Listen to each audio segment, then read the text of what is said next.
ದುಶ್ಚಟಗಳಿಂದ ದೂರವಿರಿ, ಅಧ್ಯಯನದ ಕಡೆ ಗಮನ ಕೊಡಿ. ಡಾಕ್ಟರ್ ಲಿಂಗರಾಜ್ ಅಂಗಡಿ. ಇಂಡಿಪೆಂಡೆಂಟ್ ಸಂಗ್ರಾಮ್ ನ್ಯೂಸ್ಗೆ ಸ್ವಾಗತ. ವಿದ್ಯಾರ್ಥಿಗಳು ದುಶ್ಚಟಗಳಿಂದ ದೂರವಿದ್ದು ಜ್ಞಾನ ಸಂಪಾದನೆಗೆ ಹೆಚ್ಚಿನ ಮಹತ್ವ ನೀಡಬೇಕು.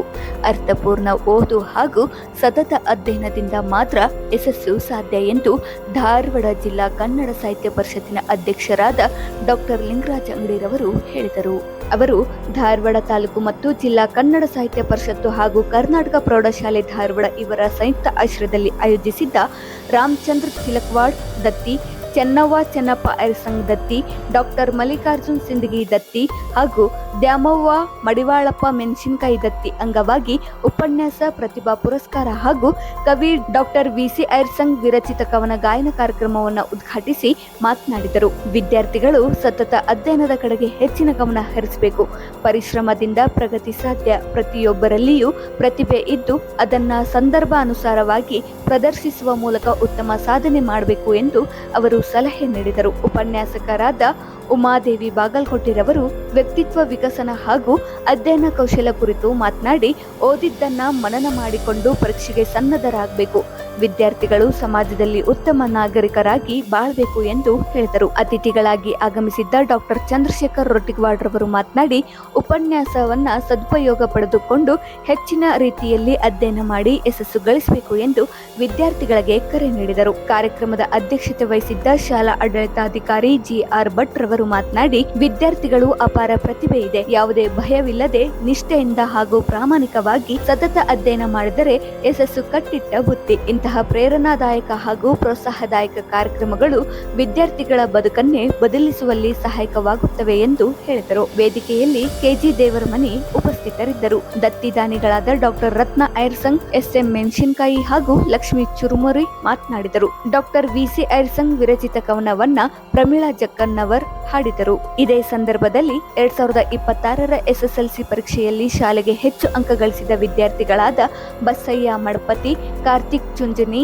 ಹಾಗೂ ನಿರಂಜನ್ ಮಣಿಕಟ್ಟಿ ಅವರನ್ನ ಪ್ರತಿಭಾ ಪುರಸ್ಕಾರದ ಅಂಗವಾಗಿ ಸನ್ಮಾನಿಸಲಾಯಿತು. ಶಾಲಾ ವಿದ್ಯಾರ್ಥಿನಿಯರು ಪ್ರಾರ್ಥನೆ ಸಲ್ಲಿಸಿದರು. ಧಾರವಾಡ ತಾಲೂಕು ಕನ್ನಡ ಸಾಹಿತ್ಯ ಪರಿಷತ್ತಿನ ಅಧ್ಯಕ್ಷರಾದ ಮಾಂತೇಶ್ ನರೇಗಲ್ ರವರು ಪ್ರಾಸ್ತಾವಿಕವಾಗಿ ಮಾತನಾಡಿದರು. ಕರ್ನಾಟಕ ಪ್ರೌಢಶಾಲೆಯ ಪ್ರಾಂಶುಪಾಲರಾದ ಎನ್.ಎನ್. ಸವನೂರ್ ಸ್ವಾಗತಿಸಿದರು. ಪದ್ಮಾ ಅಂಗಡಿ ಕಾರ್ಯಕ್ರಮವನ್ನ ನಿರೂಪಿಸಿದರು. ಶಿವಲೀಲಾ ಹತ್ತರ್ಕಿ ವಂದಿಸಿದರು. ಕಾರ್ಯಕ್ರಮದಲ್ಲಿ ಎಂಜಿ ಸುಬೇದಾರ್, ಎಂಎ ಬಾವಿಕಟ್ಟಿ, ರಮೇಶ್ ಮೂಲಿಮನಿ, ಕೆಸಿ ಪ್ರಕಾಶ್, ಬಿಬಿ ಕೋಟೂರ್, ರೇಷ್ಮಾ ಪಾಟೀಲ್, ವೀಣಾ ಪಾಟೀಲ್, ಚಿಂತನ್ ಹತ್ತಿಕಾಳ್, ದೇಗಾವಿ ಮಠ್ ಸೇರಿದಂತೆ ಪಾಲಕರು, ಪೋಷಕರು ಹಾಗೂ ವಿದ್ಯಾರ್ಥಿಗಳು ಭಾಗವಹಿಸಿದ್ದರು. ಗ್ರಾಹಕರೇ, ಸೆಕೆಂಡ್ ಹ್ಯಾಂಡ್ ವಾಹನ ಬೇಕಾ? ಕಾರ್ ಮತ್ತು ಬೈಕ್ ಬೇಕಾದರೆ ನ್ಯಾಷನಲ್ ಆಟೋ ಕನ್ಸಲ್ಟೆಂಟ್ಗೆ ಭೇಟಿ ನೀಡಿ. ಇಲ್ಲಿ ಎಲ್ಲ ತರಹದ ಸೆಕೆಂಡ್ ಹ್ಯಾಂಡ್ ಬೈಕ್ ಮತ್ತು ಕಾರುಗಳು ಸಿಗುತ್ತದೆ. ವಿಶೇಷವೇನೆಂದರೆ ಲೋನ್ ಮೂಲಕ ವಾಹನ ಖರೀದಿ ಮಾಡಬಹುದು. ನೀವು ಭೇಟಿ ನೀಡಬೇಕಾದ ಸ್ಥಳ old DSP circle, BSL office near KC park, Dharwad. Mobile ಸಂಖ್ಯೆ 7348821313 9008447288. ಈ ನಂಬರ್ಗೆ ಹೆಚ್ಚಿನ ಮಾಹಿತಿಗಾಗಿ ಸಂಪರ್ಕಿಸಬಹುದು.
ನಾಲ್ಕು ಮಹತ್ವದ ದತ್ತಿ ಕಾರ್ಯಕ್ರಮ.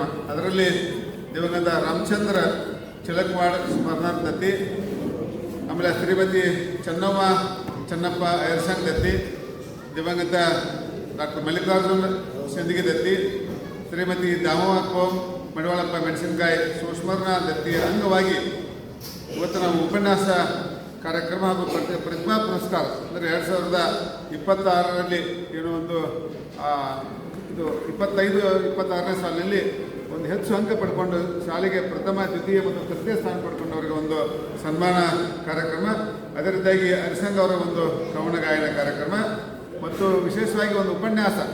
ಅಂದರೆ ನಮಗೆ ಮಕ್ಕಳಿಗೆ ಮುಂದೆ ಏನಾದರೂ ಸ್ಪರ್ಧಾತ್ಮಕ ಒಂದು ಜಗತ್ತಿನೊಳಗೆ ನಿಮ್ಮ ಕಾಲ ಮೇಲೆ ನೀವು ನಿಲ್ಲಬೇಕಾದ್ರೆ ಕೆಲವಷ್ಟು ಪ್ರತಿಭಾನ್ವಿತ ವ್ಯಕ್ತಿಗಳನ್ನು ಕರೆಸಿ ಅದರಲ್ಲಿ ಇವತ್ತು ವಿಶೇಷವಾಗಿ ನಮಗೆ ಉಮಾತಾಯಿ ಅಂದರೆ ಉಮಾದೇವಿ ಬಾಗಲಕೋಟೆ ಮೇಡಮ್ ಅವರು MA ಇಂಗ್ಲೀಷ್ ಮಾಡಿಕೊಂಡು ಡಿಪ್ಲೊಮಾ ಪದವಿ ಪಡ್ಕೊಂಡು ಈಗ ಸದ್ಯ ನಮ್ಮ ಏನೋ ಅಂಬಿನಬಾವಿಯಲ್ಲಿ ಕೈಗಾರಿಕಾ ತರಬೇತಿ ಸಂಸ್ಥೆಯಲ್ಲಿ ಉಪನ್ಯಾಸಕ್ಕಾಗಿ ಕೆಲಸ ಮಾಡ್ತಕ್ಕಂಥ ನಮ್ಮ ಏನೋ ಬಾಗಲಕೋಟೆ ಮೇಡಮ್ ವ್ಯಕ್ತಿತ್ವ ವಿಕಸನ ಬೆಳವಣಿಗೆ ಮತ್ತು ಪರೀಕ್ಷಾ ಪೂರ್ವ ತಯಾರಿ ಹಾಗೆ ಇರಬೇಕು ಅಂತಕ್ಕಂಥ ನಿಟ್ಟಿನೊಳಗೆ ತಮ್ಮ ಉಪನ್ಯಾಸ ಮಾಡಿದ್ದಾರೆ. ಹೀಗಾಗಿ ಅವ್ರನ್ನೂ ಸದ್ಯಕ್ಕೆ ಸಂದರ್ಭದಲ್ಲಿ ನೆನೆಯುತ್ತಾ ವಿಶೇಷವಾಗಿ ಅಧ್ಯಕ್ಷತೆ ವಹಿಸಿದಂಥ ಆತ್ಮೀಯ ಸ್ನೇಹಿತರು ಅವ್ರನ್ನೂ ಬಹಳಷ್ಟು ದಿವಸ ನಾನು ಕಾಲೇಜ್ ಶಿಕ್ಷಕರ ಸಂಘಟನೆಯೊಳಗೆ ಒಂದು ಅಧ್ಯಕ್ಷನಾಗಿ ಕೆಲಸ ಮಾಡುವ ಸಂದರ್ಭದಲ್ಲಿ ಅವರು ಮಾಧ್ಯಮಿಕ ಶಾಲಾ ನೌಕರ ಸಂಘದ್ದು ಬಹಳಷ್ಟು ಒಳ್ಳೆಯ ಹೋರಾಟಗಾರರು. ಈಗ ಸದ್ಯಕ್ಕೆ ರಾಜ್ಯ ಪ್ರಧಾನ ಕಾರ್ಯದರ್ಶಿ ನಮ್ಮ ಹೊರಟ್ಟಿ ಸಾಹೇಬರು ಅತ್ಯಂತ ಆತ್ಮೀಯ ಸ್ನೇಹಿತರು, ಅವರ ಬಲಗೈ ಅಂತ ಅನ್ಬೋದು. ಹೀಗಾಗಿ ಅವರು ಸದ್ಯಕ್ಕೆ ಈ ಒಂದು ಕಾರ್ಯಕ್ರಮದ ಅಧ್ಯಕ್ಷತೆಯನ್ನು ವಹಿಸಿಕೊಂಡಿದ್ದಾರೆ.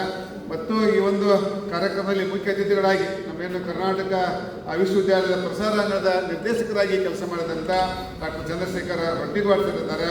ಅದೇ ರೀತಿಯಾಗಿ ನಮಗೆ ಈ ಕಾರ್ಯಕ್ರಮ ಮಾಡಲಿಕ್ಕೆ ಅನುಕೂಲ ಮಾಡಿಕೊಟ್ಟಂಥವ್ರು ಭಾಳ ಆತ್ಮೀಯರು, ಭಾಳಷ್ಟು ಕ್ರಿಯಾಶೀಲವಾಗಿ ಈ ಸಂಸ್ಥೆಯ ಈ ಒಂದು ಶಾಲೆಯ ಪ್ರಾಂಶುಪಾಲರಾಗಿ ಕೆಲಸ ಮಾಡ್ತಕ್ಕಂಥ NN ಸವಣೂರ್ ಸರ್ ಅವರೇ, ಮತ್ತೆಲ್ಲ ಸಂಘಟನೆ ಮಾಡ್ತಕ್ಕಂಥ ತಾಲೂಕಿನ ಅಧ್ಯಕ್ಷರು, ಕ್ರಿಯಾಶೀಲ ಅಧ್ಯಕ್ಷರು. ನಾನು ಹೇಳ್ತಾ ಇದ್ದೀನಿ 8 ತಾಲೂಕಿನೊಳಗೆ ಇವರೊಬ್ಬರು ಮಾತ್ರ ಕೆಲಸ ಮಾಡ್ತಿದ್ದಾರೆ, ಉಳಿದವ್ರಂಗ ಅವರು ಮಾಡ್ತಾರೆ ಭಾಳ ಕಡಿಮೆ ಅಂತ ಹೇಳ್ಬೋದು.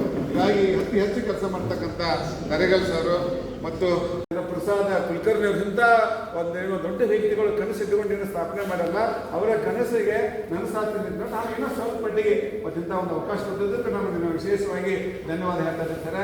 ಯಾಕಂದ್ರೆ ನಮ್ಮ ಅಲ್ಲೇ ನಾವು ದತ್ತಿ ಮಾಡಿದ್ರೆ 40-50 ಜನ ಬರ್ತಾರೆ, ಅಷ್ಟಾಗಿದ್ದಲ್ಲ. ಬಟ್ ಇಲ್ಲಿ 100 ವಿದ್ಯಾರ್ಥಿಗಳು ಇವೆಲ್ಲ ನಮ್ಮನ್ನ ನೋಡಿದಾಗ, ಇಂಥ ಮಂದಿ ನೋಡಿದಾಗ ನೀವು ಸ್ವಲ್ಪ ಬೆಳಗ ನಾವು ಹಂಗೆ ಆಗಬೇಕಪ್ಪ, ಏನಾದರೂ ಸ್ವಲ್ಪ ಅಚೀವ್ಮೆಂಟ್ ಮಾಡಬೇಕು ಅಂತಕ್ಕಂಥ ಭಾವನೆ ಆಗುತ್ತೆ. ಆ ನಿಟ್ಟಿನಲ್ಲಿ ಈ ಒಂದು ಕಾರ್ಯಕ್ರಮ ಯಶಸ್ವಿಯಾಗಲಿ ಅಂತ ಅವಕಾಶ ಕೊಟ್ಟಂಥ ಆಡಳಿತ ಮಂಡಳಿಯವರಿಗೆ, ಪ್ರಾಂಶುಪಾಲರಿಗೆ, ಸಿಬ್ಬಂದಿಗಳಿಗೆ ಎಲ್ಲರಿಗೂ ವಂದಿಸಿ, ದಯವಿಟ್ಟು ಮಕ್ಕಳೇ ನೀವು how to concentrate more on your text book, ಅದು ಎಷ್ಟು ಓದಕ್ಕೆ ಇದು ಮಾಡಿದ ಸಮಯ ಯಾವುದೇ ದುಶ್ಚಟಕ್ಕೆ ಬಲಿ ಆಗಬಾರ್ದು. ಯಾಕಂದ್ರೆ ಜೀವನದಲ್ಲಿ ನಮಗೆಲ್ಲ ಒಮ್ಮೆ ಏನಾದರೂ ಕಳ್ಕೊಂಡ್ರೆ ಮತ್ತೆ ಸಿಗ್ಲಿಕ್ಕೆ ಸಾಧ್ಯವಿಲ್ಲ. ಹೀಗಾಗಿ ಎಷ್ಟೋ ನಿಮ್ಮ ತಂದೆ ತಾಯಿ ಭಾಳ ನಿಮಗೆಲ್ಲ ಕಷ್ಟಪಟ್ಟು ಏನೇನೋ ತಮ್ಮ ಜೀವ ಒತ್ತಿದ್ರೆ ತಮ್ಮ ಮತ್ತೊಬ್ಬರ ಮನೆ ದುಡಿದಾಗಲಿ, ಮತ್ತೊಬ್ಬರು ಸಾಲ ಮಾಡಿ ನಾವು ಕಲಿಯುವಾಗ ನಮ್ಮ ತಂದೆ ತಾಯಿ ಅಂದರು ಟೀಚರ್ ಇದ್ರು, ಆದ್ರೂ ಹಣ ಸಾಲ್ತಿದ್ದಿಲ್ಲ. ಎಷ್ಟೋ ಸಂದರ್ಭ ನಮ್ಮ ತಾಯಿ ನಮ್ಮ ಓಣ್ಯಾಗ ಹೋಗಿ ಒಬ್ಬರು ರೆಡ್ಡರ್ ಏನೋ ಅಂತ ಅವ್ರ ಕಡೆ 100-200 ರೂಪಾಯಿ ಇಸ್ಕೊಂಡು ನನಗೆ ಧಾರವಾಡಕ್ಕೆ ಕಲಿಯುವ ಸಂದರ್ಭದಲ್ಲಿ ನಮ್ಗೆ ಹೆಲ್ಪ್ ಮಾಡ್ತಾ ಇದ್ರು. ಈ ರೀತಿಯಾಗಿ ನಾವು ಭಾಳ ಕಷ್ಟದಾಗ ಬಂದಿದ್ದಲ್ಲ. ಈಗೆಲ್ಲ ತಿಂಗಳ ಪೆನ್ಷನ್ 1 ಲಕ್ಷ ಬರುತ್ತಲ್ಲ, ನಾವೆಲ್ಲ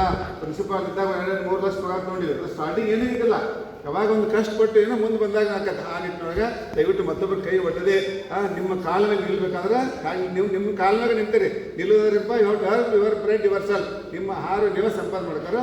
ನಾಲೆಜ್ ಇಂಪಾರ್ಟೆಂಟ್. ಹೌದು, have to get the more knowledge. ಹೆಂಗೆ ಬರ್ತವ, have to spend more time for study ಆಗಿ ಆ ನಿಟ್ಟಿನಲ್ಲಿ ಒಳ್ಳೆಯದಾಗಲಿ ಅಂತ ಹೇಳ್ತಾ ಮತ್ತೊಮ್ಮೆ ನನ್ನ ಹೃದಯಪೂರ್ವಕವಾದಂಥ ಧನ್ಯವಾದಗಳನ್ನು ನಮ್ಮೆಲ್ಲರಿಗೂ ಹೇಳಿ. ಭಟ್ರು ಭಾಳ ಸಣ್ಣರು, ಇಂಟೆಲಿಜೆಂಟ್ ಎಲ್ಲ, ಅವ್ರನ್ನ ನಾಲೆಜು. ಮತ್ತು ನೋಡ್ರಿ ಎಷ್ಟೋ ಮಂದಿ ರಿಟೈರ್ಡ್ ಆದ್ಮೇಲೆ ಬಿಟ್ಬಿಡ್ತಾರೆ.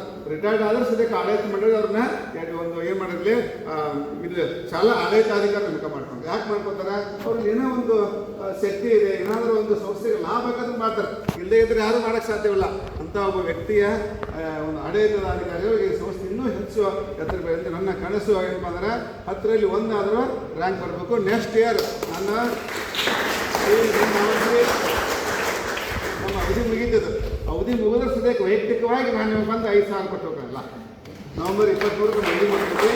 ನಾವು ವಿದ್ಯಾರ್ಥಿ ಹೇಳ್ತಾರೆ, ಹೇಳೋಕ್ಕಾಗೋದಿಲ್ಲ. ಆದ್ರೆ ಹೇಳ್ತಾರೆ, ಪಾಟೀಲ್ ಬಿಟ್ಟಪ್ಪ ನಾನು 100 ವರ್ಷ ಬದುಕ್ತಂತೇಳಿ, 100 ವರ್ಷ ಬದುಕ್ತಂತೆ ಆಸೆ ಇರಬೇಕು. ಹೇಳಿಕ್ಕಾಗಲ್ಲ, ಗೋಯಿಂಟು ಡೈ. ಇವತ್ತು ನಾಳೆ ಆಗ್ಬೋದು, ನೆಕ್ಸ್ಟ್ ಆಗ್ಬೋದು. ಆದ್ರೆ ಎಲ್ಲಿ ಮಠ ಇರ್ತಾವಲ್ಲ ಅಲ್ಲಿ ಮಠ ನಾವು ಒಂದು ಏನೋ ಆಶಾದಾಯಕವಾಗಿ ಮತ್ತೊಬ್ಬರಿಗೆ ಏನಾದರೂ ಒಳಿತನ್ನು ಮಾಡ್ತಕ್ಕಂಥ ನಿಟ್ಟಿನೊಳಗೆ ನಾನು 100 ವರ್ಷ ಬದುಕುತ್ತೇನೆ ಅಂತಕ್ಕಂಥ ವಿಶ್ವಾಸ ಇಟ್ಟುಕೊಂಡು ನಾವೆಲ್ಲ ಕೆಲಸ ಮಾಡಬೇಕು. ಆ ನಿಟ್ಟಿನಲ್ಲಿ ಖಂಡಿತವಾಗಿಯೂ ನೆಕ್ಸ್ಟ್ ನನಗೆ ಇಲ್ಲಿ ಒಂದು 5,000 ರೂಪಾಯಿ ಕೊಡುವಂಥದ್ದು, 5,000 ರೂಪಾಯಿ ತೆಗೆದುಕೊಳ್ಳುವಂಥ ಅವಕಾಶ ಕೊಡಬೇಕಂತೇಳಿ ನಿಮ್ಮಲ್ಲಿ ಕೈ ಮುಗಿದು ಕೇಳಿ ನನ್ನ ಮಾತನ್ನು ಮುಗಿಸ್ತೇನೆ. ತನ್ನದೇ ಆದಂತಹ ಒಂದು ಹೆಸರು ಮಾಡಿ ಸಾಕಷ್ಟು ವಿದ್ಯಾರ್ಥಿಗಳನ್ನು ಈ ಸಮಾಜಕ್ಕೆ ಬಳುವಳಿಯಾಗಿ ಕೊಟ್ಟಿರ್ತಕ್ಕಂತಹ ಈ ಶಾಲೆ ಈ ಹಳೆಯದಾದ ಶಾಲೆ ಅತ್ಯಂತ ಸಂಸ್ಕೃತಿ ಎಲ್ಲ ರೀತಿಯಿಂದ ವಿದ್ಯಾರ್ಥಿಗಳೆಲ್ಲ ಮನುಷ್ಯರನ್ನಾಗಿ ನಿರ್ಮಾಣ ಮಾಡಿ ಸಮಾಜಕ್ಕೆ ಕೊಟ್ಟಿರ್ತಕ್ಕಂತಹ ಈ ಶಾಲೆಯಲ್ಲಿ ನಿಂತುಕೊಂಡು ಮಾತನಾಡುವ ಅವಕಾಶ ನನಗೆ ಸಿಕ್ಕಿದ್ದು ಇವತ್ತು ಖಂಡಿತವಾಗಿ ನಾನು ಅದಕ್ಕೆ ಋಣಿ. ಯಾಕಂತಂದ್ರೆ ಧಾರವಾಡದಂಥ ಸಾಹಿತ್ಯಕ ನೆಲದಲ್ಲಿ, ಸಾಂಸ್ಕೃತಿಕ ನೆಲದಲ್ಲಿ ಹುಟ್ಟಿ ಇಂಥ ಶಾಲೆಯಲ್ಲಿ ನೀವು ಇವತ್ತು ಕಲಿಕೆಯನ್ನು ಹೊಂದ್ತಾ ಇದ್ದೀರಿ ಅಂತಂದರೆ ನಿಮ್ಮಷ್ಟು ಅದೃಷ್ಟ ಶಾಲೆಗಳ ಬಹುಶಃ ಯಾರೂ ಇರಲಿಕ್ಕಿಲ್ಲ. ಮತ್ತು ಇಂಥ ಶಿಕ್ಷಕರನ್ನೆಲ್ಲ ನೀವು ಪಡೆದು ಅವರ ಮಾರ್ಗದರ್ಶನದೊಳಗೆ ಈಗ ನೀವು ನಿಮ್ಮ ಬದುಕನ್ನು ಕಟ್ಟಿಕೊಳ್ಳುವ ಹೆಜ್ಜೆಗಳನ್ನು ಇಡ್ತಾ ಇದ್ದೀರಿ. ಅದಕ್ಕೆ ನಿಮಗೆ ತುಂಬ ಹೃದಯದ ಅಭಿನಂದನೆಗಳನ್ನು ನಾನು ಮೊದಲು ಸಲ್ಲಿಸ್ತೇನೆ.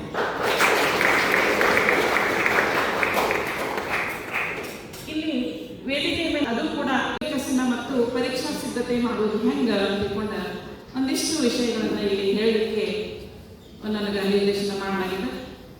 ನಾನು ಕೂಡ ಒಬ್ಬ ಶಿಕ್ಷಕಿಯಾಗಿ ಈಗ ಪ್ರಸ್ತುತವಾಗಿ ನಾನು ತಾಂತ್ರಿಕ ಶಿಕ್ಷಣದಲ್ಲಿ ಶಿಕ್ಷಣವನ್ನು ಕೊಡ್ತಕ್ಕಂಥ ಒಬ್ಬ ಅಧಿಕಾರಿಯಾಗಿದ್ದರೂ ಕೂಡ ಈ ಒಂದು ಸರ್ಕಾರಿ ನೌಕರಿ ಸಿಗೋಕ್ಕಿಂತ ಪೂರ್ವದೊಳಗೆ ನಾನು ಒಂದು ಖಾಸಗಿ CBSE ಶಾಲೆಯೊಳಗ ಶಿಕ್ಷಕಿಯಾಗಿದ್ದೆ. ಅಲ್ಲೆಲ್ಲ ನೀವು ವಿದ್ಯಾರ್ಥಿಗಳು ಇದೇ ಥರ ಇದ್ರು. ಆ ಶಾಲೆಯನ್ನು ಬಿಟ್ಟು ನಾನು ಸರ್ಕಾರಿ ನೌಕರಿಗೆ ಬರುವಾಗ ನನಗೆ ಬಹಳ ವ್ಯತ್ಯಯ ಆಗಿತ್ತು. ಯಾಕಂತಂದ್ರೆ ಪ್ರತಿದಿನನೂ ಈ ನಿಮ್ಮ ವಯಸ್ಸಿನ ಹುಡುಗರ ಜೊತೆ ಏನು ಒಂದು ಒಡನಾಟ ಇರ್ತೈತಲ್ಲ ಶಿಕ್ಷಕರಿಗೆ, ಅದು ಎಂಥ ಒಂದು ಅದ್ಭುತ ಅನುಭವವನ್ನು ಕೊಡ್ತೈತಿ ಅಂತಂದ್ರೆ ಅದನ್ನು ಅನುಭವಿಸಿರ್ತಕ್ಕಂಥ ಶಿಕ್ಷಕರಿಗೆ ಮಾತ್ರ ಗೊತ್ತಿರ್ತದೆ. ಯಾಕಂತಂದ್ರೆ ನೀವು ನಿಮ್ಮಲ್ಲಿ ಇರ್ತಕ್ಕಂಥ ಮುಗ್ಧತೆ, ನಿಮ್ಮಲ್ಲಿ ಇರ್ತಕ್ಕಂಥ ಸಂಸ್ಕಾರ, ನಿಮ್ಮ ತಂದೆ ತಾಯಿಗಳು ಕೊಟ್ಟಿರ್ತಕ್ಕಂಥ ಸಂಸ್ಕಾರ, ನಿಮ್ಮಲ್ಲಿ ಇರ್ತಕ್ಕಂಥ ಪ್ರಶ್ನಾಗುಣ, ಇವೆಲ್ಲವನ್ನೂ ಕೂಡ ನಾವು ಕೂಡ ಚಾಲೆಂಜ್ ಆಗಿ ತಗೊಂಡು ನಾವು ಶಿಕ್ಷಕರು ನಿಮ್ಮ ಜೊತೆ ನಾವು ಬೆಳಿತೀವಿ. ಆ ಒಂದು ವಾತಾವರಣದಲ್ಲಿ ನಾನು ಕೂಡ ಕೆಲವೊಂದಿಷ್ಟು ದಿನ ಕೆಲಸ ಮಾಡಿ ಈಗ ತಾಂತ್ರಿಕ ಶಿಕ್ಷಣದಲ್ಲಿ ನಾನು ಕೆಲಸ ಮಾಡ್ತಿದ್ದೀನಿ. ಶಿಕ್ಷಣ ಅನ್ನೋದೇನದಲ್ಲ ಮನುಷ್ಯನಿಗೆ ಎಷ್ಟು ಪ್ರಮುಖ ಆಗ್ತತಿ ಅನ್ನೋದಕ್ಕೆ ಕುವೆಂಪು ಒಂದು ಮಾತು ಹೇಳ್ತಾರೆ. ಪ್ರತಿಯೊಂದು ಮಗುವು ಕೂಡ ಹುಟ್ಟುತ್ತಾ ಅದು ಒಬ್ಬ ಸಾಮಾನ್ಯ ಮಾನವನಾಗಿ ಹುಟ್ಟುತ್ತೆ. ಶಿಕ್ಷಣ ಅವನಿಗೆ ಏನು ಮಾಡ್ತತಿ, ಅವನನ್ನು ವಿಶ್ವ ಮಾನವನನ್ನಾಗಿ ಪರಿವರ್ತನೆ ಮಾಡ್ತದೆ. ಅದಕ್ಕೆ ನಾವು ಪಡೀತಕ್ಕಂತಹ ಶಿಕ್ಷಣ ಜೀವನದ ಪ್ರತಿ ಹೆಜ್ಜೆಯೊಳಗೂ ಕೂಡ ನಮಗೆ ಯಾವ ರೀತಿ ಒಂದು ಮಾರ್ಗದರ್ಶನವನ್ನು ತೋರಿಸ್ತತಿ ಅನ್ನೋದಕ್ಕೆ ಇತಿಹಾಸದಲ್ಲಿ ಸಾಕಷ್ಟು ಉದಾಹರಣೆಗಳಿವೆ. ಹಾಗಾಗಿ ಈ ಶಿಕ್ಷಣವನ್ನು ನಾವು ಪಡಿಬೇಕಾದ್ರೆ ನಮ್ಮ ವ್ಯಕ್ತಿತ್ವ ಹೇಗಿರಬೇಕು, ವ್ಯಕ್ತಿತ್ವ ಅಂದರೆ ಏನು ಅಂತಕ್ಕಂಥ ಪ್ರಶ್ನೆ ಬರ್ತದೆ. ಏನು ವ್ಯಕ್ತಿತ್ವ ಅಂತಂದ್ರೆ ಪರ್ಸನಾಲಿಟಿ. ಹೌದು, ವ್ಯಕ್ತಿತ್ವ ಅಂದ್ರೆ ಪರ್ಸನಾಲಿಟಿ. ಹಾಗಂದ್ರೆ ಏನು ಅನ್ನುವಂಥ ಒಂದು ಪ್ರಶ್ನೆ ಬರ್ತದೆ. ಹೌದು, ಅಂದ್ರೆ ವ್ಯಕ್ತಿ ಮತ್ತು ವ್ಯಕ್ತಿತ್ವ ಅನ್ನುವಂಥ ಒಂದು ಪರ್ಸನಾಲಿಟಿ ಅಂತಕ್ಕಂಥ ಒಂದು ಶಬ್ದ ಏನಿಲ್ಲ, ಅದು ಲ್ಯಾಟಿನ್ನಿಂದ ಬಂದಿರತಕ್ಕಂಥ ಪರ್ಸೋನಾ ಅಂತಕ್ಕಂಥ ಒಂದು ಶಬ್ದದಿಂದ ಬಂದಿದೆ. ಅಲ್ಲಿ ಆ ಒಂದು ಭಾಷೆ ಒಳಗೆ ಮುಖವಾಡಕ್ಕೆ ಅವರು ಪರ್ಸೋನಾ ಅಂತ ಕರಿತಿದ್ರು. ಮುಖಕ್ಕೆ ಹಾಕೊಳ್ಳುವಂಥ ಒಂದು ಮುಖವಾಡಕ್ಕೆ ಅವ್ರು ಕರಿತಿದ್ರು ಅಲ್ಲಿ ನಾಟಕಗಳೊಳಗೆ. ಅಂದ್ರೆ ಒಬ್ಬ ವ್ಯಕ್ತಿ ಆತ ಹೆಂಗೆ ಯೋಚನೆ ಮಾಡ್ತಾನ, ಹೆಂಗೆ ನಡ್ಕೊಳ್ತಾನ, ಸಮಯಕ್ಕೆ ತಕ್ಕಂಗೆ ಅವ ಯಾವ ರೀತಿ ತನ್ನ ಭಾವನೆಗಳನ್ನು ವ್ಯಕ್ತಪಡಿಸ್ತಾನ, ಇವೆಲ್ಲವೂ ಮೇಳೈಸಿ ನಮಗೆ ವ್ಯಕ್ತಿತ್ವ ಆಗ್ತದೆ. ನಾವು ಒಂದು ನಾಗರಿಕ ಸಮಾಜದೊಳಗೆ ಬದುಕಲಿಕ್ಕೆ ಶುರು ಮಾಡಿದ ಮೇಲೆ ನಮಗೆ ಹುಟ್ಟಿನಿಂದಲೇ ಅದು ತನ್ನ ಬರ್ತದೆ. ನಮಗೆ ಸಿಗತಕ್ಕಂಥ ಮಾರ್ಗದರ್ಶನದ ಮೇಲೆ ನಾವು ಹೆಂಗೆ ಆಗ್ತೀವಿ ಅನ್ನೋದು ನಿರ್ಧಾರ ಆಗ್ತದೆ. ಅದಕ್ಕೆ ವ್ಯಕ್ತಿತ್ವ ಅನ್ನೋದೇನೈತಲ್ಲ, ಪ್ರತಿಯೊಬ್ಬರಿಗೂ ಕೂಡ ಅವರದೇ ಆದಂಥ ಒಂದು ನಿರ್ದಿಷ್ಟ ವೈಯಕ್ತಿಕ ಭಿನ್ನತೆ ಅಂತ ನಾವು ಕರಿತೀವಿ. ಅದಕ್ಕೆ ಬೇರೆ ಬೇರೆ ಈಗ ನೋಡಿ ನಮ್ಮ ಕೈಯಾಗಿರ್ತಕ್ಕಂಥ 5 ಬೆರಳು ಸಮ ಇಲ್ಲ. ಪ್ರತಿಯೊಬ್ಬರು ಕೂಡ ಅವರ ವ್ಯಕ್ತಿತ್ವದೊಳಗೆ ಭಿನ್ನತೆ ಇರ್ತಾವೆ. ಹಂಗೆ ತಿಳ್ಕೊಂಡ ನಾವು ನಮಗೆ ತಿಳಿದಂಗೆ ನಮ್ಗೆ ಹೆಂಗೆ ಬರ್ತದ ಹಂಗೆ ಜೀವನ ಮಾಡಲಿಕ್ಕೆ ಆಗೋದಿಲ್ಲ. ಅದಕ್ಕೆ ನಾವು ಸಮಾಜಕ್ಕೆ ಒಳಿತು ಮಾಡ್ತಕ್ಕಂಥ ವೈಯಕ್ತಿಕ ಒಳಿತನ್ನು ಕಾಪಾಡ್ಕೊಳ್ತಕ್ಕಂಥ ಕೆಲಸವನ್ನು ಮಾಡಬೇಕು. ಈಗ ನಾನು ಒಂದೆರಡು ಪ್ರಶ್ನೆ ನಿಮ್ಮನ್ನು ಕೇಳ್ತೀನಿ, ಕೇಳಿ. ಹಾಂ, ಈಗ ನೀವೆಲ್ಲರೂ ಕೂಡ ಬಹಳ ಜಾಣರಿದೆ. ನಾನು ಕೇಳೋ ಪ್ರಶ್ನೆಗೆ ಉತ್ತರ ಹೇಳ್ತೀವಿ ಅಂದ್ಕೊಂಡಿಲ್ಲ. ನಮ್ಮ ಇತಿಹಾಸದಲ್ಲಿ ಒಬ್ಬ ವ್ಯಕ್ತಿ ಇದೆ.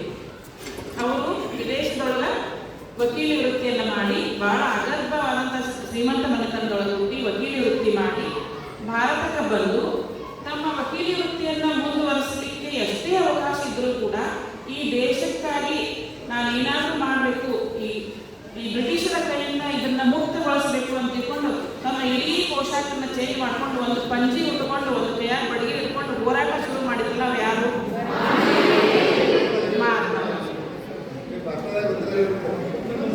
ಅದಕ್ಕೆ ಈಗ ನಮ್ಮ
ವ್ಯಕ್ತಿತ್ವವನ್ನು ಅವನ್ನ ನಿರ್ಮಾಣ ಮಾಡಿಕೊಂಡಾಗ ಇತಿಹಾಸದೊಳಗೆ ನಮಗೆ ಇಂಥ ವ್ಯಕ್ತಿಗಳು ಸಿಗ್ತಾರೆ.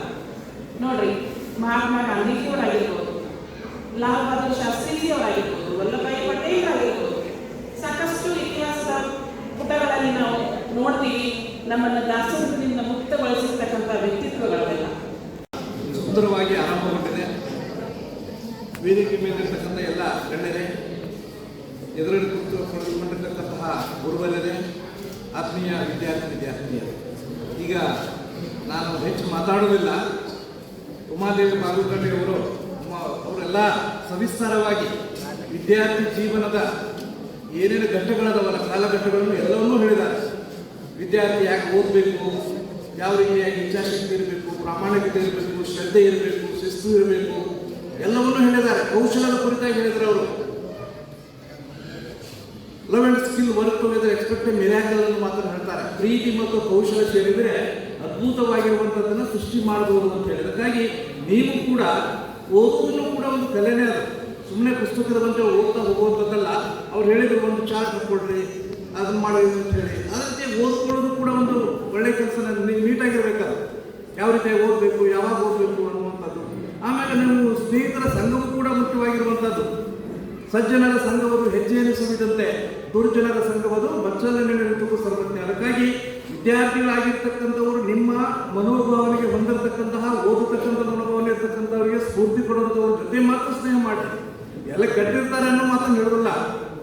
ಒಂದೇ ಬಗೆಯ ಪಕ್ಷಗಳು ಒಂದೇ ಮರದಲ್ಲಿ ಕುತ್ಕೊಂಡು ಅವರು ಮಾತನ್ನು ಹೇಳ್ತಾರೆ. ಹಾಗೆ ನಿಮ್ಮ ಮನೋಭಾವನೆ ತಕ್ಕ ಹಾಗೆ ಒಳ್ಳೆಯ ರೀತಿಯಾಗಿರ್ತಕ್ಕಂಥ ಸ್ನೇಹಿತರನ್ನ ಕೂಡಿಕೊಂಡು ಗುಂಪು ಚರ್ಚೆ ಮಾಡುವಂಥದ್ದನ್ನು ಹೇಳಿದರು ಅವರು. ಚರ್ಚೆ ಮಾಡುವಂಥದ್ದಾಗಲಿ ಅಂದರೆ ನಿಮ್ಮ ಮನಸ್ಸಿನಲ್ಲಿ ಅಭಿಲಾಷೆ ಇರಬೇಕು. ನಾನು ಒಳ್ಳೆ ರೀತಿಯಾಗಿ ಮುಂದೆ ಬರಬೇಕು, ಓದಬೇಕು, ಬರಿಬೇಕು. ದೊಡ್ಡ ದೊಡ್ಡ ಮಹಾನ್ ವ್ಯಕ್ತಿಗಳು ಸುಮ್ಮನೆ ಆಗಿಲ್ಲ. ಹಿಂದಿನ ವ್ಯಕ್ತಿಗಳೆಲ್ಲವೂ ಕೂಡ ಹೇಳಿದ್ರು. ದೀಪದ ಲೈಟ್ ಕಂಬದ ದೀಪನಲ್ಲಿ ಮುಂದೆ ಬಂದಿರತಕ್ಕಂಥವ್ರು ಸಾಕಷ್ಟು ಜನ ಇದ್ದಾರೆ. ಆದರೆ ಈ ಎಲ್ಲ ಅನುಕೂಲತೆಗಳು ಕೂಡ ಇದೆ. ಆ ಅನುಕೂಲತೆಗಳನ್ನು ಸದ್ವಿನಿಯೋಗ, ಸದುಪಯೋಗ ಮಾಡಿಕೊಳ್ಳುವಂಥದ್ದು ನಿಮ್ಮ ಕೆಲಸ.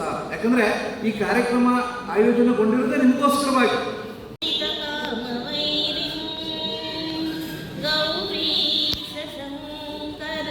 तव विश्वहेतो धर्मस्थलेश सकलेश दयापयोधे श्रीमञ्जुनाथ नितरां गुरुमङ्गलं मे, गुरुमङ्गलं मे। नमस्ते शारदा देवी काश्मीरपुरवासिनी, त्वामहं प्रार्थये नित्यं विद्या बुद्धिं च देहि मे, विद्या बुद्धिं च देहि मे। वक्रतुण्ड महाकाय कोटिसूर्यसमप्रभ निर्विघ्नं कुरु मे देव, सर्वकार्येषु सर्वदा, ಸರ್ವಕಾರೇಷು ಸರ್ವದಾ. ದೇವರ ಪ್ರಾರ್ಥನೆಯೊಂದಿಗೆ ವೇದಿಕೆಯಲ್ಲಿ ಇರುವಂಥ ಎಲ್ಲ ಗುರುವೃಂದಕ್ಕೆ ನಮಸ್ಕರಿಸುತ್ತಾ, ಹಾಗೆಯೇ ನನ್ನ ಎದುರಿಗಿರುವ ಎಲ್ಲ ಗುರುಗಳಿಗೆ ಒಂದು ಸರಿ ನಮಸ್ಕರಿಸಿ, ಮುದ್ದು ವಿದ್ಯಾರ್ಥಿಗಳಿಗೆ, ನೀವು ನಮ್ಮ ಮುಂದಿನ ಭವಿಷ್ಯ, ನಿಮ್ಮ ಭವಿಷ್ಯವನ್ನು ಹೇಗೆ ರೂಪಿಸ್ಕೊಳ್ಬೇಕು ಅಂಥೇಳಿ ಮೇಡಮ್ ಅವರು ನಿಮಗೆ ಚೆನ್ನಾಗಿ ಅದನ್ನು ಮನನ ಮಾಡಿಕೊಟ್ರು. ಅದರದ್ದು ಸಾರಾಂಶ 4 ಶಬ್ದಗಳಲ್ಲಿ ಹೇಳಿ ನನ್ನ ಮಾತನ್ನು ಮುಗಿಸ್ತೇನೆ. ಮಕ್ಕಳಿಗೆ ತಾಳ್ಮೆ ಅನ್ನೋದು ಬಹಳ ಇಲ್ಲ. ಇವಾಗ ಕಂಟಿನ್ಯೂಸ್ ನೀವೀಗ 1 ಗಂಟೆ 1.5 ಗಂಟೆಯಿಂದ ಕೂತ್ಕೊಂಡಿದ್ದೀರಾ. ಈಗಿರುವಂಥ ತಾಳ್ಮೆ ಮಕ್ಕಳಲ್ಲಿ ಇರೋದು ಬರೀ 30 ನಿಮಿಷದಿಂದ 45 ನಿಮಿಷ. 45 ನಿಮಿಷ ಆತಂದರೆ ಎಲ್ಲರೂ ಚಟಪಡಿಸ್ಲಿಕ್ಕೆ ಸ್ಟಾರ್ಟ್ ಮಾಡ್ತೀರ, ಹೌದಾ? ನಿಮಗೆ ಒಂದು ನಡುವೆ ಮಧ್ಯಂತರ ಅಂದರೆ ಇಂಟರ್ವೆಲ್ ಅಂತ ಬೇಕು. ಅದಕ್ಕೆ ನಿಮ್ಮ ತಾಳ್ಮೆಯನ್ನು ಪರೀಕ್ಷಿಸಲಿಕ್ಕೆ ನಾವಿಲ್ಲ ಇಲ್ಲಿ. ನೀವೆಲ್ಲ ಒಳ್ಳೆಯ ಮುಂದಿನ ಭವಿಷ್ಯದ ಪ್ರಜೆಗಳು ಆಗಬೇಕಂದ್ರೆ ನಿಮ್ಮಲ್ಲಿ 4 ಉತ್ತಮ ಗುಣಗಳು ಇರಬೇಕು. ಅವನ್ನೇ ಮೇಡಮ್ ಹೇಳಿದ್ರು. 1 ಸತತ ಪ್ರಯತ್ನ, 2ನೇದು ಆತ್ಮವಿಶ್ವಾಸ, 3ನೇದು ಗುರಿ ಮುಟ್ಟುವ ಹಂಬಲ, ಗುರು ಮತ್ತು ತಂದೆ ತಾಯಿಗಳಲ್ಲಿ ವಿನಂತಿ ಹಾಗೂ ಭಕ್ತಿ. ಇವು 4 ನೀವು ಇಟ್ಟುಕೊಂಡು ನಿಮ್ಮ ಜೀವನವನ್ನು ನಡೆಸಿದ್ದೇ ಆದರೆ ಈಗ ನೀವು ನಮ್ಮ ಎದುರಿಗೆ ಕೂತಿದ್ದೀರಾ, ಮುಂದೆ ನೀವು ಇಲ್ಲಿ ಕೂಡುವಂಥ ಮಹಾನ್ ವ್ಯಕ್ತಿಗಳ ಆಗಲಿಕ್ಕೆ ಶಕ್ತಿ ಇದೆ, ಭವ್ಯ ಭವಿಷ್ಯವನ್ನು ಕಟ್ಟಲಿಕ್ಕೆ ಸಾಧ್ಯ ಇದೆ. ಅದಕ್ಕಾಗಿ ನೀವು ಏನು ಮಾಡಬೇಕು ಅಂತ ಮೇಡಮ್ ಎಲ್ಲ ಹೇಳಿದರು ಇವಾಗ ವಿವರವಾಗಿ. ನಿಮ್ಮ ಜೊತೆ ಕಲಿಕೆಯೊಂದಿಗೆ ಒಂದು ನೈಪುಣ್ಯತೆ ಅಂತ ಇರುತ್ತೆ, ಸ್ಪೆಷಲ್ ಸ್ಕಿಲ್. ಆ ಸ್ಪೆಷಲ್ ಸ್ಕಿಲ್ಲನ್ನು ಏನಾದರೂ ನೀವು ಒಂದು ಸ್ವಲ್ಪ ನ್ಯೂಟ್ರಿಯೆಂಟ್ಸ್ ಅಂದರೆ ಗೊಬ್ಬರ ಹಾಕಿ ಬೆಳೆಸಿದರೆ ಮುಂದೆ ನೀವು ವಿವೇಕಾನಂದರು ಆಗ್ಬೋದು, ಗಾಂಧೀಜಿಯವರು ಆಗ್ಬೋದು, ಕಿತ್ತೂರು ಚೆನ್ನಮ್ಮ ಆಗ್ಬೋದು, ಅಲ್ಲಿಗೆ ಓಬವ್ವ ಆಗ್ಬೋದು. ಆ ಸಾಮರ್ಥ್ಯ ನಿಮ್ಮಲ್ಲಿದೆ. ಆ ಸಾಮರ್ಥ್ಯಕ್ಕೆ ನೀವು ಒಂದು ಸ್ವಲ್ಪ ಲಕ್ಷ್ಯ ವಹಿಸಿ ಒಳ್ಳೆಯ ವಿದ್ಯಾರ್ಥಿಗಳಾಗಿ ಹೊರಹೊಮ್ಮಬೇಕು. ಮಾಡುವುದರಿಂದ ಈಗ ಈ ರೀತಿಯಾಗಿ ಮಕ್ಕಳನ್ನು, ಜನರನ್ನು ಪ್ರೇರೇಪಿಸಲಿಕ್ಕೆ ಒಂದು ಸದಾವಕಾಶ ಅಂತ ಮಾತನ್ನು ಈ ಸಂದರ್ಭದೊಳಗೆ ಹೇಳಿ ಹೆಚ್ಚು ಏನು ಜಿಲ್ಲೆಯೊಳಗೆ ನಮ್ಮ ಬಹುಶಃ ಕರ್ನಾಟಕದೊಳಗೆ ಅತಿ ಹೆಚ್ಚು ಜಿಲ್ಲೆಗಳ ದತ್ತಿಗಳನ್ನು 25 ದತ್ತಿಗಳನ್ನು 125 ದತ್ತಿಗಳಿಗಿಂತ ಹೆಚ್ಚು ದತ್ತಿಗಳು ನಮ್ಮ ಧಾರವಾಡ ಜಿಲ್ಲೆಯೊಳಗೆ ಅದಾವ ಅನ್ನುವಂಥ ಮಾತನ್ನು ಹೇಳಿ, ಇದು ಒಂದು ಧಾರವಾಡ ಅಂದ್ರೆ ಒಂದು ಕವಿಗಳ ನಾಡು, ಒಂದು ಸುಸಂಸ್ಕೃತರ ನಾಡು, ಸಾಹಿತ್ಯದ ಬೀಳು. ಅದಕ್ಕೆ ಇನ್ನೂ ಹೆಚ್ಚು ಹೆಚ್ಚು ಇಂಥ ಶಾಲಾ ಕಾಲೇಜುಗಳೊಳಗೆ ಸಾಹಿತ್ಯ ಭವನವನ್ನು ಬಿಟ್ಟು ಶಾಲಾ ಕಾಲೇಜುಗಳೊಳಗೆ ಇಂಥ ಕಾರ್ಯಕ್ರಮಗಳನ್ನು ನಡೆಸುವುದರಿಂದ ಮಕ್ಕಳಲ್ಲಿ ಸಾಹಿತ್ಯ ಅಭಿಮಾನವನ್ನು ಬಳಸಲಿಕ್ಕೆ ಅನುಕೂಲ ಆಗ್ತದೆ ಅನ್ನುವಂಥ ಮಾತನ್ನು ಹೇಳಿ, ಇವತ್ತು ಕನ್ನಡ ಮಾಯ ಆಗ್ತಾ ಇದೆ. ಈಗ 1ರಿಂದ 4ನೇ ತರಗತಿಯವರೆಗೆ ಆಂಗ್ಲ ಮಾಧ್ಯಮ ಶಿಕ್ಷಣ ಕೊಡಲಿಕ್ಕೆ ಆದೇಶ ಮಾಡಿದ್ದಾರೆ. ಇವತ್ತು ನಾವು ಕರ್ನಾಟಕದಲ್ಲಿ ಹುಟ್ಟಿರ್ತಕ್ಕಂಥವರು ಕನ್ನಡಿಗರು. ಕನ್ನಡ ಭಾಷೆ, ಅದರ ಬೆಳವಣಿಗೆ, ಅದರ ವಿಕಾಸ ನಾವು ಕಾಣತಕ್ಕಂಥದ್ದು ನಮ್ಮ ಹಕ್ಕು. ಆದರೆ ಇವತ್ತು ಏನಾಗಿದೆ, ಸರ್ಕಾರ ಅದನ್ನು ಸಂಪೂರ್ಣವಾಗಿ ನಿರ್ಲಕ್ಷಿಸಿ ಕನ್ನಡ ಭಾಷೆಯನ್ನು ಕೊಲೆ ಮಾಡ್ತಾ ಇದೆ. ಅದಕ್ಕೆ ನಾನು ಹೇಳ್ತಾ ಇದ್ದೀನಿ, ಎಚ್ಚರಿಕೆ ಕೊಡ್ತಾ ಇದ್ದೀನಿ ಕನ್ನಡ ಸಾಹಿತ್ಯ ಪರಿಷತ್ತಿನ ಅಧ್ಯಕ್ಷರಿಗೆ ಮತ್ತು ನಮ್ಮ ವಿದ್ಯಾವರ್ಧಕ ಸಂಘದವರಿಗೆ. ಏನು ಹೇಳ್ತಾ ಇದ್ದೀನಿ ಅಂತಂದರೆ, ಕನ್ನಡದ ಏನು ಭಾಷೆಯ ತೊಲಗಿಸ್ತಾ ಇದ್ದಾರಲ್ಲ, ಸಾಯಿಸ್ತಾ ಇದ್ದಾರಲ್ಲ, ಅದಕ್ಕೆ ಧಿಕ್ಕಾರವನ್ನು ನಾನು ಮಾಡ್ತಾ ತಾವು ಮಾಡಬೇಕು. ಅದನ್ನು ಜಾಗೃತಿಗೊಳಿಸಿ ಸರ್ಕಾರಕ್ಕೆ ಎಚ್ಚರಿಕೆಯನ್ನು ಕೊಡಬೇಕು ಅಂತ ಎಚ್ಚರಿಸ್ತಾ ತಮಗಿದ್ದೇನೆ. ಯಾಕೆಂತಂದರೆ ನಿಮಗೆ ಆ ಒಂದು ಇದು ಕೈಗೆ ಸೇರಿದೆಯೋ ಇಲ್ಲೋ ಗೊತ್ತಿಲ್ಲ. ಕನ್ನಡ ಸಾಹಿತ್ಯ ಪರಿಷತ್ತಿನ ಅಧ್ಯಕ್ಷರಿಗೆ ಇದು ಗೊತ್ತಿದೆಯೋ ಇಲ್ಲೋ ಗೊತ್ತಿಲ್ಲ. 1ರಿಂದ 4ನೇ ತರಗತಿಗೆ ಬಂದುಬಿಟ್ಟಿದ್ದೇವೆ. ಆಂಗ್ಲ ಮಾಧ್ಯಮದಲ್ಲಿ ಶಿಕ್ಷಣ ಸರ್ಕಾರಿ ಶಾಲೆಯಲ್ಲಿ ಮುಂದೆ ಆ ಮಗು ಅನುದಾನಕ್ಕಿರಲಿ ಸರ್ಕಾರಿ ಇರಲಿ ಮುಂದೆ ಕನ್ನಡ ಅನ್ನತಕ್ಕಂಥದ್ದು ಮಾಯ. ಸೊ ಅದಕ್ಕೆ ಅದಕ್ಕೆ ಏನು ಮಾಡ್ತೀರಿ ಅನ್ನತಕ್ಕಂಥದ್ದು ನಿಮ್ಮ ಜೊತೆ ನಾವು ಇದ್ದೇವೆ, ಅದನ್ನು ಎಚ್ಚರಿಕೆಗೊಳಿಸ್ತಾ ಇದ್ದೇವೆ. ಇನ್ನು ಇವತ್ತಿನ ಸಮಾರಂಭ ಬಹಳ ಸುಂದರವಾದಂಥ ಸಮಾರಂಭ. ಕನ್ನಡ ಸಾಹಿತ್ಯ ಪರಿಷತ್ತು ಅದು ವಿಶೇಷವಾಗಿ ಲಿಂಗರಾಜ್ ಅಂಗಡಿಯವರು ಬಂದ ಮೇಲೆ ಅದಕ್ಕೊಂದು ಹೊಸ ರೂಪ ಕೊಡ್ತಾ ಬಂದಿದೆ. ಇವತ್ತು ನೋಡಿ, ಕರ್ನಾಟಕ ಹೈಸ್ಕೂಲಿಗೆ ಬಂದು ಇಲ್ಲಿಯ ಮಕ್ಕಳಿಗೆ ಒಂದು ವ್ಯಕ್ತಿತ್ವ ವಿಕಸನ ಮತ್ತು ಪರೀಕ್ಷಾ ಭಯವನ್ನು ಹೋಗಲಾಡಿಸ್ತಕ್ಕಂಥದ್ದು ಇದು ಎಲ್ಲರಿಗೂ ಆಗಲೇಬೇಕಾ. ಒಂದು ವಿಚಾರ ಹೇಳಿ ಆಮೇಲೆ ಇನ್ನೊಂದು ಅಂಗಡಿಯವರು ಹೇಳಿದ್ರು, ಒಂದು ತಾಸು ಮಾತಾಡಿದ್ರು. ಅಷ್ಟು ಮಾತಾಡೋದಿಲ್ಲ, ನಮ್ಮ ಮಕ್ಕಳ ಪ್ರಜ್ಞೆ ನನಗಿದೆ, ಒಂದಿನ ಅರಿವಿದೆ. ಒಂದು ಸುಂದರವಾದ ಕಾಡು, ದಟ್ಟವಾದ ಕಾಡು. ಮತ್ತೊಂದು ವಿಚಾರ ಹೇಳಬೇಕು ನನಗೆ ಗೊತ್ತಿಲ್ಲ, 2 ವಿಚಾರ ಹೇಳ್ತೀನಿ. ಒಂದು, ನನ್ನ ಮೊಮ್ಮಗ ಚಿಕ್ಕವನು ಈಗ 6ನೇ ತರಗತಿ ಬಂದ. 3ನೇ ತರಗತಿಯಿಂದಲೇ ಅವನು ಸಾಹಿತ್ಯ ಬರವಣಿಗೆ, ಅವನು JSS ಇವತ್ತು ವಿದ್ಯಾಭ್ಯಾಸ ಮಾಡ್ತಾ ಇದ್ದಾನೆ. ಇಂಗ್ಲೀಷ್ ಮಾಧ್ಯಮ, ಕನ್ನಡ ವಿಷಯವೂ ಇದೆ, ಇಲ್ಲ ಅಂತ ಸಂಸ್ಕೃತವೂ ಇದೆ. ಆದರೆ ಅವನಿಗೆ ನೋಡಿ ಯಾವ ರೀತಿಯಾಗಿ ಯಾರು ಸಂಸ್ಕಾರ ಅಂತ ಹೇಳ್ತೀನಿ. ಇದು ಒಂದು ದೃಷ್ಟಿಯಿಂದ ಕೆಟ್ಟದ್ದು, ಇನ್ನೊಂದು ದೃಷ್ಟಿಯಿಂದ ಭಾಳ ಒಳ್ಳೆಯದು. ಅವನಿಗೆ ನಾವು ಚಿಕ್ಕವನಿದ್ದಾಗ ಅವನು ಏನೋ ಕೇಳ್ತಿದ್ದ, ನಾವು ಮಾತಾಡೋದು ಕೇಳ್ತಿದ್ದ, ಅಥವಾ ಎಲ್ಲ ಕಡೆ ಕರ್ಕೊಂಡು ಹೋಗ್ತಿದ್ದಾರೋ ಕೇಳ್ತಾ ಇದ್ದ. ಮನೆಗೆ ಬಂದಾಗ ನಾನು ಭಾಷಣ ಮಾಡ್ತೀನಿ ಅಂತಿದ್ದ. ಚಿಕ್ಕ ಬಾಲಕ 2ನೇ ಮನೆ ಮಾತಾಡಪ್ಪ ಅಂತೇಳಿ ನಾವು ಅಲ್ಲಿ ನಮ್ಮ ಮನೆ ಮುಂದೆ TV ಇದೆ, ಹೀಗೆ ಆ TV ಮುಂದೆ ಅವ್ನು ನಿಲ್ಲಿಸೋದು, ಭಾಷಣ ಮಾಡ್ಲಿಕ್ಕೆ ಕೊಡೋದು ಯಾವುದಾದ್ರೂ ಒಂದು ವಿಷಯ. ಅವನು ಮಾತಾಡೋದು. ಹಾಗೆ ಬೆಳೀತಾ ಬಂತು. ಮುಂದೆ ಅವನು ಬರೀಲಿಕ್ಕೆ ಪ್ರಾರಂಭ ಮಾಡಿದ. ಆದರೆ ಇಂಗ್ಲೀಷ್ ಮಾಧ್ಯಮ ಆಗಿದ್ದರಿಂದ ಇಂಗ್ಲೀಷ್ ಸಾಹಿತ್ಯದಲ್ಲಿ ಬರೀತಾ ಹೋದ. ಹಾಗೆ ಇವತ್ತು 3 ಪುಸ್ತಕಗಳು ಅವನಿಂದ ಬರ್ತಾ ಇದೆ. ಆದರೆ ಅದನ್ನು ನಮ್ಮ ಸಮೃದ್ಧರಿಗೆ ಗೊತ್ತು, ಮುಸ್ಲಿಮ್ಗೆ ಗೊತ್ತು. JSS ಕಾಲೇಜಿನಲ್ಲಿ ಓದ್ತಾ ಇರೋದ್ರಿಂದ ಅವನಿಗೆ ಅಲ್ಲಿ ಆ ಪುಸ್ತಕ ಬಿಡುಗಡೆ ಸಮಾರಂಭ ಅಲ್ಲಿಯ ಅಜಿತ್ ಪ್ರಸಾದ್ ಅವರು ನಿಮ್ಗೆ ಗೊತ್ತಿದೆ, ಭಾಳ ಶ್ರೇಷ್ಠ ವ್ಯಕ್ತಿ. ಅವರು ಅವರ ಎಲ್ಲ ಮಕ್ಕಳನ್ನು ಕೂಡಿಸಿ ಆ ಸಮಾಜದವನ್ನೆಲ್ಲ ಕರೆಸಿ ಆ ಪುಸ್ತಕ ಬಿಡುಗಡೆ ಸಮಾರಂಭ ಪೇಪರ್ಗಳನ್ನೆಲ್ಲ ಬಂದಿದೆ. ಇದು ಒಂದು ಯಾಕೆ ಅಂತಂದರೆ ಸಾಹಿತ್ಯ ಹುಟ್ಟತಕ್ಕಂಥದ್ದು ಇವುಗಳ ಮುಖಾಂತರ ಪ್ರತಿಭೆ. ಹೇಳ್ತೀನಿ. ಈ ಪ್ರತಿಭೆ ಬೆಳೆಯಲಿಕ್ಕೆ ಅವಕಾಶ ಮಾಡಿಕೊಡತಕ್ಕಂಥದ್ದು ಪಾಲಕರ ಕರ್ತವ್ಯ. ಆ ಒಂದು ಪರಿಸರ ನಿರ್ಮಾಣ ಮಾಡತಕ್ಕಂಥದ್ದು ಪಾಲಕರ ಕರ್ತವ್ಯ. ಇನ್ನೊಂದು ವಿಚಾರ, ನಮ್ಮ ಬೋರ್ಡಲ್ಲೇ ನಮ್ಮ ತಂಗಿಯ ಮಗ ಇಲ್ಲ ಕರ್ನಾಟಕ 9th ಸ್ಟ್ಯಾಂಡರ್ಡ್ ಇದ್ದಾಗ ಇಲ್ಲಿ ಬಂದು ಅವನಿಗೆ ಶಾಲಾ ಸಂಸತ್ತಿನ ಬಗ್ಗೆ ಮಾತಾಡುವಂತ ಕೊಟ್ಟರು. ನನ್ನ ಮನಸ್ಸಲ್ಲಿರತಕ್ಕಂಥ ಎಂಥ ಅದ್ಭುತ ಭಾಷಣ ಮಾಡಿದ ಅನ್ನೋದು. ಆನಂತರ ಸಂಸತ್ತಿನ ಇದರಲ್ಲಿ ಇಡೀ ಕರ್ನಾಟಕ ರಾಜ್ಯಕ್ಕೆ ಫಸ್ಟ್ ಬಂದ ಆ ಸಂಸತ್ತಿನ ಮುಂದೆ ಹೇಳಿ ಅದೇ ವಿದ್ಯಾರ್ಥಿ IAS ಪರೀಕ್ಷೆಯಲ್ಲಿ ಅವನು ಇಂಜಿನಿಯರಿಂಗ್ ಆಯ್ಕೆ ಮಾಡಿಕೊಂಡ. ಇಂಜಿನಿಯರಿಂಗ್ ಆಯ್ಕೆ ಮಾಡಿಕೊಂಡ ಮೇಲೆ ನಮ್ಮ ಬೆಂಗಳೂರಿನಲ್ಲಿ ಭಾಳ ಪ್ರತಿಷ್ಠಿತ ಕಾಲೇಜ್ ಅಲ್ಲಿ ಸೀಟ್ ಸಿಕ್ತು ಅವನಿಗೆ. ಅಲ್ಲಿ ಸೀಟ್ ಸಿಕ್ಕಂತ್ರ ಇಂಜಿನಿಯರಿಂಗ್ ಮಾಡ್ಕೊಂಡು ಬಂದ. ಒಬ್ಬರು ನೆನೆಸ್ಬೇಕು ನಾವು ಇವತ್ತು, ಮಹಾಂತೇಶ್ ಬೆಳಿಗ್ಗೆ ಅಂತೇಳಿ ನಿಮ್ಗೆಲ್ಲರಿಗೂ ಗೊತ್ತು. ಅವರು DC ಆದವರು. ಅವರಂತರೂ ಸರ್ ಅವನಿಗೆ ಭಾಳ ಪ್ರತಿಭೆ ಇದೆ, ಭಾಳ ವ್ಯಕ್ತಿತ್ವ ಇದೆ, ಅವನನ್ನು ನೀವು ಯಾಕೆ ಈ ಇದಕ್ಕೆ ಇದಕ್ಕೆ IT ಕಂಪನಿಗಳಿಗೆ ಕಳಿಸ್ತಾ ಇದ್ದೀರಿ? ಅವನ ಪ್ರತಿಭೆ ನನಗೆ ಗೊತ್ತಿದೆ, ದಯವಿಟ್ಟು ಅವನಿಗೆ IAS ಮಾಡಲಿಕ್ಕೆ ಪ್ರೋತ್ಸಾಹ ಕೊಡಿ.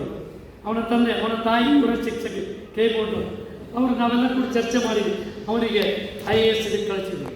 ಇಡೀ ರಾಜ್ಯಕ್ಕೆ ಪ್ರಥಮ ಸ್ಥಾನಿಕನಾಗಿ ದೇಶಕ್ಕೆ 25ನೇ ಅವನೇ ಗುರುದತ್ತ ಹೆಗಡೆ ಧಾರವಾಡ DC ಆಗಿ ಕೆಲಸ ಮಾಡಿರ್ತಕ್ಕಂಥವನು, ಶಿವಮೊಗ್ಗ DC ಆಗಿ ಕೆಲಸ ಮಾಡಿರ್ತಕ್ಕಂಥವನು ಮತ್ತು ಇವತ್ತು ಹೆಲ್ತ್ ಡಿಪಾರ್ಟ್ಮೆಂಟಲ್ಲಿ ಅವನು ಸೆಕ್ರೆಟರಿ ಆಗಿ ಕೆಲಸ ಮಾಡ್ತಾಯಿದ್ದೆ. ಇದು ಯಾಕೆ ಹೇಳಿದರೆ ಸಂಸ್ಕಾರ, ನಾಲೆಜ್ ನೈ ಜ್ಞಾನೇನ ಸದೃಶಂ ಪವಿತ್ರಮಯ ವಿದ್ಯತೆ. ಈ ಜಗತ್ತಿನಲ್ಲಿ ನಾಲೆಜ್ ಅದಕ್ಕಿಂತ ದೊಡ್ಡದಿದ್ದಂತ ಯಾವುದಿಲ್ಲ. ನಮ್ಮ ಗದಗಿನ ತೋಂಟದಾರಿ ಸ್ವಾಮಿಗಳು ಒಂದು ಮಾತು ಯಾವಾಗಲೂ ಆಡೋದು, ನಾಲೆಜ್ ಈಸ್ ಪವರ್, ಅರಿವೇ ಗುರು. ಈ ಪವರ್ ನಮಗೆ ವ್ಯಕ್ತಿಗೆ, ಮಗುವಿಗೆ ಬರಬೇಕು ಅಂತಂದರೆ ವಾತಾವರಣ ನಿರ್ಮಾಣ ಮಾಡಬೇಕು. ಅಂಥ ವಾತಾವರಣವನ್ನು ಇವತ್ತು ಸಾಹಿತ್ಯ ಪರಿಷತ್ನವರು ಇಲ್ಲಿ ಮಾಡಿದಾರಲ್ಲ, ಅವರಿಗೆ ನಮ್ಮ ಬೋರ್ಡಿನ ವತಿಯಿಂದ ನಾನು ತುಂಬ ಕೃತಜ್ಞತೆಯನ್ನು ಅರ್ಪಿಸ್ತಾ ಇದ್ದೇನೆ. ಅದೇ ರೀತಿಯಾಗಿ ಈ ದತ್ತಿ ಏನು ಒಂದು ವ್ಯವಸ್ಥೆ ಮಾತಾಡೋದು, ಅವರಿಗೆ ನಾನು ವಿದ್ಯಾವರ್ಧಕರಿಂದಲೂ ಭಾಳಷ್ಟು ಕಾರ್ಯಕ್ರಮಕ್ಕೆ ಹೋಗಿ ಕೊಡ್ತೀನಿ. ಅದೇ ರೀತಿ ಬೇರೆ ಬೇರೆ ಕಡೆಗೂ ಹೋಗ್ತಿರ್ತೀವಿ. ಇದರಿಂದ ಸಮಾಜದ ಪರಿವರ್ತನೆ ಭಾಳ ದೊಡ್ಡ ಹೊಣೆಗಾರಿಕೆ ಇದೆ. ಅವರು ಏನೋ ದತ್ತಿ ಇಟ್ಕೊಂಡು ಆದರೆ ಇವತ್ತು ನೋಡಿ ಎಂಥ ಅದ್ಭುತವಾದಂಥ ಕಾರ್ಯಕ್ರಮ, ಮಕ್ಕಳಿಗೆ ವ್ಯಕ್ತಿತ್ವ ವಿಕಾಸ. ಅದಕ್ಕೆ ಅವರಿಗೂ ಕೂಡ ಧನ್ಯವಾದವನ್ನು ಹೇಳ್ತೇನೆ.